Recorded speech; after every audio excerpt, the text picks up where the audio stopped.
नमस्कार प्रिय साथियों, मैं रुपेश साहू आप सभी का स्वागत करता हूं आपके अपने परिवार स्मार्ट पैसे अकेडमी पर। आशा करते हैं आप सभी स्वस्थ और मस्त होंगे और अपनी तैयारी में सजग रूप से बने होंगे और एक नए रूप में ले जाने के लिए आप साइंस की क्लास का बहुत बेसब्री से वेट कर रहे थे। तो इसी के लिए लेकर आ गए हैं छत्तीसगढ़ पुलिस और वर्दी बैच के लिए, जिसमें से काम आने वाला है। व्यापम में तो काम आएगा ही, साथ में पीएससी, एसआई, एडीओ, पटवारी और पुलिस में तो इसका वेटेज जितना मैथ्स का है, जितना मैथ्स का है उसका साइंस का भी देखने को मिलेगा। तो पुलिस वाले में और होम गार्ड वाले में, इसके साथ साथ ही जो फॉरेस्ट गार्ड वाले में है, तो मैथ्स का जितना वेटेज है उसके साथ साथ विज्ञान का भी वेटेज उतना ही है जी। तो मैथ्स को तो हम समझ चुके हैं किस प्रकार से क्वेश्चन बनते हैं और बनाया जा सकता है। अब हम आ गए हैं विज्ञान में। तो विज्ञान में देखते हैं, तो विज्ञान के अंतर्गत मैं आपको पढ़ाने वाला हूं भौतिक विज्ञान। तो भौतिक विज्ञान के चर्चा में देखेंगे परीक्षा में किस प्रकार से पैटर्न पूछे जाते हैं। तो आज इसी का देखेंगे, परीक्षा के पैटर्न पर आधारित सिलेबस क्या होने वाला है। तो विज्ञान सिर्फ भौतिक विज्ञान में समाहित हो जाता है क्या? नहीं। तो इसी को देखिए, इसी को देखिए, जो विज्ञान है क्या है, जो विज्ञान है सामान्य विज्ञान है, इसको तीन भाग में बांट सकते हैं। कौन कौन सा तीन भाग? तो पहला हम कौन सा भाग मान सकते हैं? भौतिक विज्ञान जी। ठीक है, भौतिक विज्ञान मान सकते हैं पहला भाग।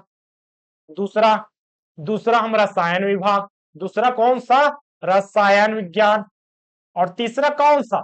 तीसरा इसमें बांट सकते हैं जीव विज्ञान। जीव विज्ञान इस प्रकार से तीन भागों में हमने बांटा। पहला कौन सा? पहला भाग हमने बांटा भौतिक विज्ञान, दूसरा रसायन विज्ञान, तीसरा जीव विज्ञान। आज हम देखने वाले हैं भौतिक विज्ञान का सिलेबस, जिसमें क्या होने वाला है। ये भौतिक क्या?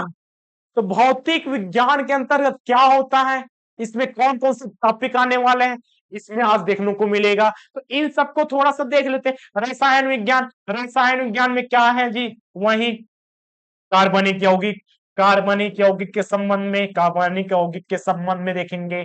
अकार्बनिक यौगिक, अकार्बनिक यौगिक, इस प्रकार से जितने भी रसायन है, मीथेन, उथेन, CH4, CO2 और ऑक्सीजन, इस प्रकार से कार्बन डाइऑक्साइड, तो जितने भी प्रकार के गैस रहेगा, ठीक है, इसमें रसायन विज्ञान में जितने भी फार्मूला वाला चीज रहेगा रसायन विज्ञान के संबंध में आ जाएगा। और तीसरा क्या?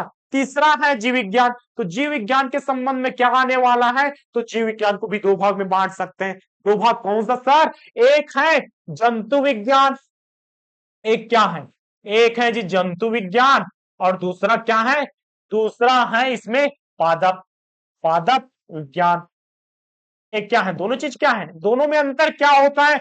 जंतु विज्ञान के अंतर्गत मानव और ऐसे भी जीव, कीड़े मकोड़े के बारे में जानते हैं। मानव, अब इसमें बोल दिए जी मानव, ठीक है, तो मानव के बारे में ज्यादातर अध्ययन करने को मिलेगा, क्योंकि एग्जाम में इसी के बेस पे आता है।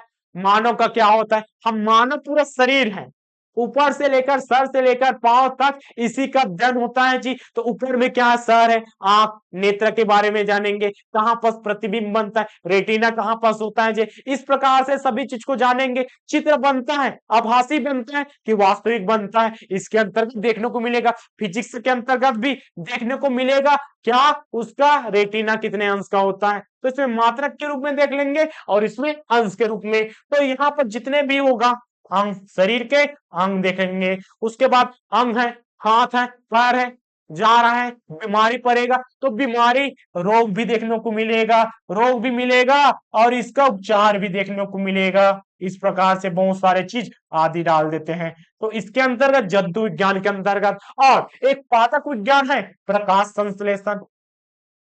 प्रकाश संश्लेषण तो सुना ही होगा। प्रकाश संश्लेषण कितना इंपॉर्टेंट, इससे कितना सारा क्वेश्चन बनता है। तो पादप विज्ञान में इस प्रकार से सभी चीज को देखेंगे। कहां पर? अब पेड़ हो गया, ठीक है, हमने बनाया पेड़ हो गया जी। यहाँ पर जाइलम क्या है? जाइलम क्या है? जाइलम के क्या कार्य है? तो जाइलम, हम कभी कभी एक शब्द का प्रयोग कर रहे हैं, जाइलम क्या है जी? तो जाइलम होता क्या है? जाइलम का काम होता है जड़ से ऊपर तक जितने भी पौधे में होगा पानी पहुंचाना। ठीक है, यहाँ पर क्या काम है? पानी का संचरण करना जी, पानी पहुंचाना। और इसमें ब्लड आ जाएगा जी। इसमें क्या हो जाएगा जी? खून को कौन पहुंचा रहे हैं? खून नहीं बोलेंगे, रक्त कहेंगे। ठीक है, रक्त, हृदय की संरचना किस प्रकार से है? हृदय की संरचना, फेफड़ों की समझ, फेफड़ों की समस्या के साथ साथ फेफड़ों की संरचना भी देखेंगे। तो किसमें देखेंगे? जंतु विज्ञान के अंतर्गत और पेड़ पौधे से संबंधित पादप विज्ञान, और इसमें रसायन विज्ञान। हम आज देखने वाले हैं भौतिक विज्ञान होता क्या है, भौतिक राशि क्या है, इसका क्या मात्रक है। तो इसका सिलेबस सबसे पहले देखते हैं, इससे इसका क्लास भी कंटिन्यू हो जाएगा जी। तो काम किसमें आने वाला है? सीजी पुलिस वर्दी बेच के साथ साथ होमगार्ड में भी इसका काम आने वाला है जी। तो जितने भी एग्जाम होगा सभी में कुछ ना कुछ इसका क्वेश्चन पूछता है। तो चलिए देखते हैं, कहता है, क्या कहता है? भौतिक विज्ञान। तो भौतिक विज्ञान में पहला चीज हम क्या देखेंगे? मात्रक। मात्रक बोले तो इकाई। इकाई किस चीज का? तो इकाई होता है लास्ट में जुड़ा होता है जी। हम बोलते थे ना मैथ में इकाई समान है तभी इसका कैलकुलेशन कर सकते हैं। जैसे कि यहां पर हमने क्या बोला? हमने बोला 10 मीटर। 10 मीटर, ठीक है। 10 किलोग्राम, 5 किलोग्राम, चलिए 5 किलोग्राम। ये क्या है? लास्ट में डाल रहे हैं, ए होता है मीटर, ए होता है किलोग्राम। किसका मात्रक है? दूरी का मात्रक मीटर हो गया, द्रव्यमान का मात्रक हो गया किलोग्राम। तो इस प्रकार से मात्रक में हम देख लेंगे जी, ठीक है। सभी चीज का मात्रक देखेंगे। ए हो गया दूरी का, ए हो गया किलोग्राम का। समय का होता है क्या सर? बिल्कुल होता है। समय का होता है सेकंड होता है, मीटर होता है, घंटा होता है, इसके अलावा और क्या नहीं है, ठीक है। यहाँ पर आगे देखिए, मापक यंत्र तथा पैमाना। नाप तो लिए, उसका इकाई अंक तो देख लिए, किसमें नापेंगे? बाट। बाट से किससे नापा? किलोग्राम को नापा। दूरी सेंटीमीटर, किससे नापेंगे? तो उसके लिए क्या यंत्र होगा? उस यंत्र का नाम है, जैसे कि ऊर्जा को भी नापेंगे, भूमि का भूकंप को भी नापेंगे, तो किससे नापेंगे? ये सारे सवाल एग्जाम में पूछे जा चुके हैं और पूछे जाते हैं। तो मापक यंत्र भी देख लेंगे, इसका पैमाना क्या होगा उसके साथ देखेंगे। अब इसमें देखिए यांत्रिकी। यांत्रिकी के अंतर्गत आपको देखने को मिलेगा द्रव्यमान क्या होता है जी। द्रव्यमान क्या होता है? तो वस्तु है, ठीक है। किसी भी पानी में हमने रखा, इसके अंदर कितना चीज द्रव्यमान भरा है उसको घनत्व तो बोल देंगे। जितना आयतन, ठीक है, आयतन में कितना द्रव्यमान है उसको घनत्व तो बोलते हैं। तो इस प्रकार से इन सब में क्या संबंध है? बल क्या है, त्वरण क्या है, कार्य क्या है, ऊर्जा क्या है, संवेग क्या है, गति क्या है। तो गति इस प्रकार से ले सकते हैं। चाल बराबर क्या है? चाल बराबर होता है जी दूरी बटे समय। दूरी बटे समय तो है होगा गति। तो किस चाल से चल रहा है इसका मात्रक ऊपर में भी निकाला जा सकता है, तो निकालने का तरीका भी सीख लेंगे। उसके बाद गुरुत्व के अधीन गति का नियम। किसका नियम? न्यूटन के गति का नियम देख लेंगे जी। तो न्यूटन के गति के कितने नियम है? गति के 3 नियम है। न्यूटन के गति के 3 नियम आपको देखने को मिलेगा। यहाँ पर पहला नियम, दूसरा नियम और तीसरा नियम, ठीक है। इस प्रकार से 3 नियम देखने को मिलेगा। गुरुत्व के अधीन नियम, न्यूटन के गति के 3 नियम, डायरेक्ट एग्जाम में पूछे जाने वाला क्वेश्चन। स्थूल पदार्थों को क्यों? इसका मतलब है पदार्थ कितने अवस्था में पाए जाते हैं? मुख्य रूप से 3 अवस्था में। पहला है ठोस, दूसरा है द्रव और तीसरा क्या है? गैस। चौथा अवस्था भी होता है प्लाज्मा कहते हैं। उसके बारे में चर्चा क्लास में करेंगे। अभी 3 चीज को देखिए, ठोस क्या है, द्रव क्या है, गैस क्या है। तो कोई भी पदार्थ था अणुओं से मिलकर बना होता है। तो अणुओं जैसे कि यहाँ पर जी ए हो गया, एक अणु, दो हो और तीन, ए हो गया कोई वस्तु। इसमें देखिए इसके अणु पास पास है, इसके अणु पास पास है, इस प्रकार से बहुत करीब है तो एक ठोस होगा। और इसके थोड़ा दूर दूर में है तो क्या हो जाएगा? तरल के रूप में रहेगा। और इसके बहुत दूर दूर में तो एक गैस के रूप में रहेगा। इस प्रकार से स्थूल पदार्थ के 3 होते हैं, ठोस, द्रव और गैस। आगे बढ़ते हैं, आगे बढ़ते हैं। प्रकाश। प्रकाश का परिवर्तन क्या होता है? अपवर्तन क्या होता है? वर्ण विक्षेपण क्या होता है? पिछले बार इसी को पूछा गया था, वर्ण विक्षेपण क्या है? वैज्ञानिक हप्पी नाला, ठीक है। क्या बोले इसमें? वैज्ञानिक हप्पी नाला। इसमें कितना रंग? 1 2 3 4 5 6 7, 7 रंगों का, 7 रंगों का होता है जी क्या? वर्ण विक्षेपण। इसी से प्रकाश जब आता है वायुमंडल में पड़ के वह 7 अलग अलग में विभाजित हो जाता है, 7 अलग रंग नहीं है, एक ही है। प्रकाश जब आता है वायुमंडल के प्रभाव में तो इसमें इस प्रकार से बढ़ जाता है जी, इस प्रकार से 7 भाग में बढ़ जाता है, 1 2 3 4 5 और क्या हो जाएगा 6 और 7। इस प्रकार से इसका तरंग भी देख लेंगे। तो प्रकाश में प्रकाश एक ही था, बढ़ गया, 7 भाग में बढ़ गया तो क्या हो गया, वर्ण विक्षेपण हो गया जी।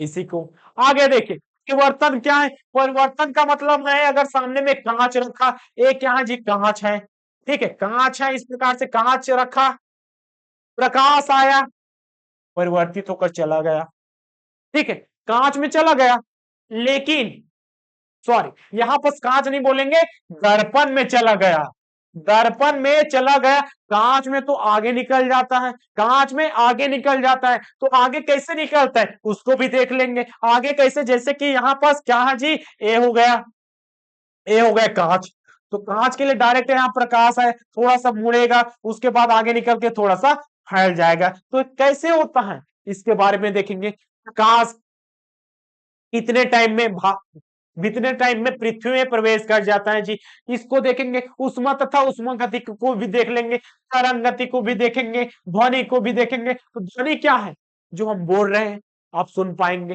ठीक है। आवाज कम नहीं हुआ, हमने कुछ बोला ही नहीं, बोला है लेकिन उतना श्रव्य नहीं किया हमने, इसके लिए हर्ट्ज, क्या बोलते हैं हर्ट्ज, ठीक है, ये मापने का इकाई है। तो 3 प्रकार के होता है, एक श्रव्य ध्वनि, अश्रव्य ध्वनि, पराश्रव्य ध्वनि। ये तीनों ध्वनि क्या है, तो तीनों ध्वनि को देख लेंगे, कितना कितना तक मात्रा करेगा। जैसे कि 0 से लेकर 20 तक हर्ट्ज क्या हो जाएगा, अश्रव्य ध्वनि, ठीक है, जिसमें सुनाई ही नहीं देगा। 20 से लेकर तक क्या हो, लेकर 20,000 तक क्या श्रव्य ध्वनि हो जाएगा, जिसमें हमें सुनाई देगा। और एक्स्ट्रा कान का बहरे होने की संभावना, उसमें क्या हो जाएगा जी, कान में बहरे होने की संभावना, परश्रव्य ध्वनि। और इसके आगे विद्युत धारा चालकता नाभिकीय भौतिक को देखेंगे, जिसमें इसमें इलेक्ट्रॉन प्रोटॉन, ठीक है, इलेक्ट्रॉन प्रोटॉन तो रसायन में आ जाएगा। फिर भी इसमें कुछ कुछ टॉपिक देखने को मिलेगा। आगे बढ़ते कंप्यूटर एवं सूचना प्रौद्योगिकी, तो कंप्यूटर के बारे में सभी चीज परिचित है। तो कंप्यूटर में क्या होता है, एक मॉनिटर होता है, एक सीपीयू होता है और एक माउस होता है जी, इस प्रकार से माउस होता है। और क्या हो जाएगा, मॉनिटर भी तो रहेगा, मॉनिटर है, कीबोर्ड है जी। और इसमें बॉक्स भी रहेगा, सुनने के लिए बॉक्स भी रहेगा, ठीक। इस प्रकार से कंप्यूटर एक दूसरे के साथ कहां से जुड़ा रहता है, इससे जुड़ा जाता है। एक क्या है, ए है सीपीयू, सीपीयू के अंतर्गत भी भाग होते हैं, इसको भी देख लेंगे। ए क्या है, मॉनिटर है, ए क्या है, कीबोर्ड है, ए क्या है, माउस है। तो कंप्यूटर के अंतर्गत सूचना प्रौद्योगिकी के अंतर्गत कौन कौन से प्रोग्राम किया गया उसको भी देखने को मिलेगा। अंतरिक्ष के अंतर्गत, रक्षा प्रौद्योगिकी के अंतर्गत और विभिन्न वैज्ञानिक चीज को भी देखेंगे। तो इसमें अंतरिक्ष में क्या देख सकते हैं, अंतरिक्ष में क्या है, उपग्रह, उपग्रह भेजते हैं, उपग्रह, कृत्रिम उपग्रह भी देख लेंगे। कृत्रिम उपग्रह कौन कौन से ऐसे उपग्रह हैं, जैसे कि अभी अभी फिलहाल में भेजा गया था, उसके बारे में भी जानेंगे। रक्षा प्रौद्योगिकी, रक्षा के मामले में मिसाइल, मिसाइल भेजा गया था जी, एक अनुसंधान के लिए भेजता है, एक सुरक्षा के लिए भेजता है, दोनों चीज से भेजता है। और तीसरा चीज हम क्या देखेंगे, प्रमुख वैज्ञानिक एवं उसके आविष्कार, जैसे कि बल्ब का आविष्कार कौन किया जी, बल्ब का आविष्कार कौन किया। और इसी के प्रकार में देख लेंगे, आगे सभी चीज का आविष्कार को देख लेंगे और जो बचेगा विविध के अंतर्गत देखने को मिलेगा। तो इस प्रकार से हमारा सिलेबस होता है जी, यहाँ पर भौतिक विज्ञान के अंतर्गत बस इतना ही। हम उसके बाद हम क्या देखेंगे, भौतिक विज्ञान के बाद इसका एमसीक्यू भी देखने को मिलेगा। सबसे पहले इसका थ्योरी क्लास करेंगे, फिर एमसीक्यू। आज के लिए बस इतना ही, मिलते हैं कल की क्लास में। और कौन सा टॉपिक के साथ, कौन सा टॉपिक के साथ हम मिलेंगे, मात्रक के साथ मिलेंगे जी। जो मात्रक क्या है, मीटर किलोग्राम है। तो मात्रक के साथ कल की क्लास में मिलते हैं, तब तक के लिए धन्यवाद। जय हिंद, जय भारत, जय छत्तीसगढ़।